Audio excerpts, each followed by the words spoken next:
Setelah mendengarkan keterangan pengadu, mendengarkan keterangan saksi-saksi, dan memeriksa bukti dokumen pengadu, Mahkamah Kehormatan Dewan DPR RI menyimpulkan bahwa teradu terbukti melakukan pelanggaran kode etik Dewan Perwakilan Rakyat Republik Indonesia. 3.26 menimbang bahwa terhadap hal kedua pokok perkara pengaduan akuo, bahwa sanksi yang diberikan kepada teradu berdasarkan atas penilaian fakta yang terungkap dalam persidangan sebagaimana diuraikan di atas. Setelah mendengarkan keterangan pengadu, mendengarkan keterangan saksi-saksi, dan memeriksa bukti-bukti dokumen pengadu, Mahkamah Kehormatan Dewan DPR RI menyimpulkan bahwa teradu diberikan sanksi dengan kriteria ringan dan diberikan teguran tertulis. Menimbang bahwa karena perkara pengaduan saudara Muhammad Azhari terhadap gugatan pelanggaran kode etik DPR RI yang diduga dilakukan oleh Yang Terhormat Dr. Haji Bambang Susatyo, SE, SH, MBA, anggota fraksi Partai Golongan Karya dengan nomor anggota 307, berasal dari daerah pemilihan Jawa Tengah 7. Maka MKD berwenang memeriksa dan memutuskan perkara pengaduan akuo. Menimbang oleh karena penetapan alat bukti perkara pengaduan akuo, maka Mahkamah Kehormatan Dewan memutuskan menindaklanjuti perkara pengaduan akuo.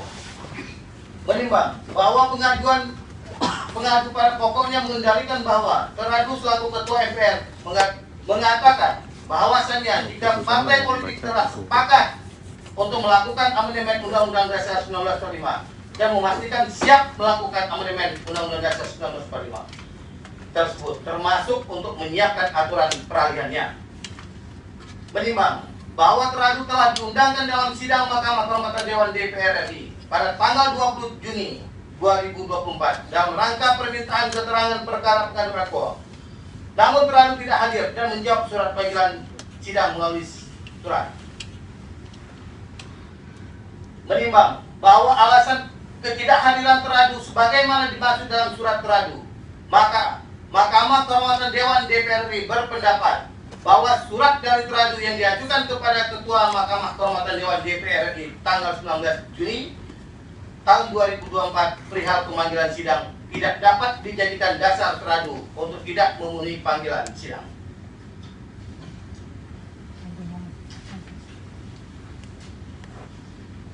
Mahkamah Kehormatan Dewan DPR RI karena alasan teradu tidak hadir bukan merupakan tugas negara, menimbang bahwa sikap atau tanggapan saudara teradu yang menyampaikan dalam surat teradu kepada Mahkamah Kehormatan Dewan DPR RI bahwa aduan yang disampaikan kepada MKD DPR RI tersebut tidak tepat. Bahkan patut diduga pelapor telah menyebarkan berita bohong yang selain bertentangan dengan undang-undang tentang informasi dan transaksi elektronik. Maka Mahkamah Kehormatan Dewan berpendapat bahwa hal tersebut diduga sebagai bentuk intimidasi atau menakuti-nakuti teradu terhadap pengadu dan merupakan pernyataan atau sikap yang tidak pantas dilakukan oleh seorang wakil rakyat. Selanjutnya, hal tersebut diduga sebagai bentuk pelanggaran kode etik.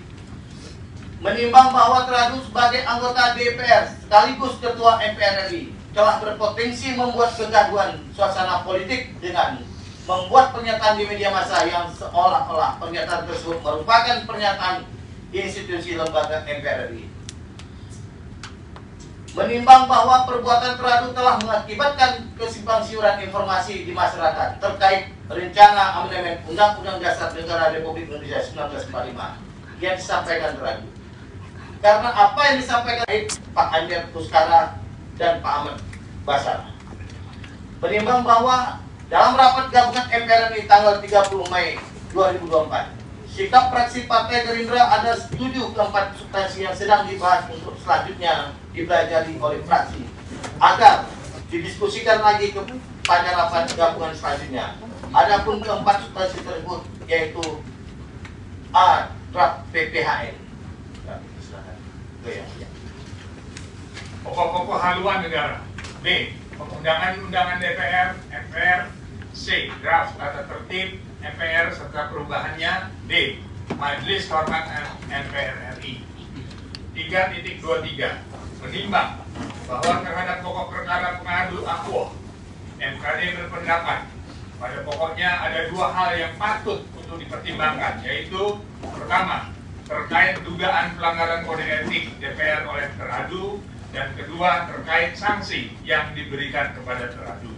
3.24 menimbang bahwa perbuatan teradu merupakan perbuatan tidak menaati kode etik sebagaimana dimaksud ketentuan pasal 2 ayat 4 Junto pasal 3 ayat 2 Junto pasal 20 ayat 1 Peraturan DPR RI nomor 1 tahun 2015 tentang kode etik yang berbunyi pasal 2. 1. Anggota dalam setiap tindakannya harus mengutamakan kepentingan bangsa dan negara daripada kepentingan pribadi, seseorang, dan golongan. Dan ayat 2, anggota bertanggung jawab mengemban amanat rakyat, melaksanakan tugasnya secara adil, mematuhi hukum, menghormati keberadaan lembaga legislatif, dan mempergunakan fungsi, tugas, dan wewenang yang diberikan kepadanya demi kepentingan dan kesejahteraan rakyat. Junto pasal 20 ayat 1 pelanggaran peraturan perundang-undangan oleh anggota merupakan pelanggaran kode etik. 3.25 menimbang bahwa terhadap hal pertama pokok pengaduan Aquo bahwa teradu diduga melanggar kode etik DPR berdasarkan atas penilaian fakta yang terungkap dalam persidangan sebagaimana diuraikan di atas. 4. Amar putusan MKD memutuskan dan mengadili sebagai berikut. 1. Menyatakan teradu berbukti melanggar. 2. Memberikan sanksi kepada teradu berupa sanksi ringan dengan teguran tertulis. 3. Kepada teradu agar tidak mengulanginya dan lebih berhati-hati dalam bersikap. Putusan ini ditetapkan dalam rapat Mahkamah Kehormatan Dewan DPR RI pada hari Senin tanggal 24 Juni 2024 yang bersifat betul, yang dihadiri oleh pimpinan dan anggota MKD DPR RI, dan sekarang dibacakan dalam sidang MKD pada hari ini Senin tanggal 24 Juni 2024 serta menghasilkan putusan final dan mengikat sejak tanggal dibacakan. Demikian putusan saya bacakan. Terima kasih. Wassalamualaikum warahmatullahi wabarakatuh.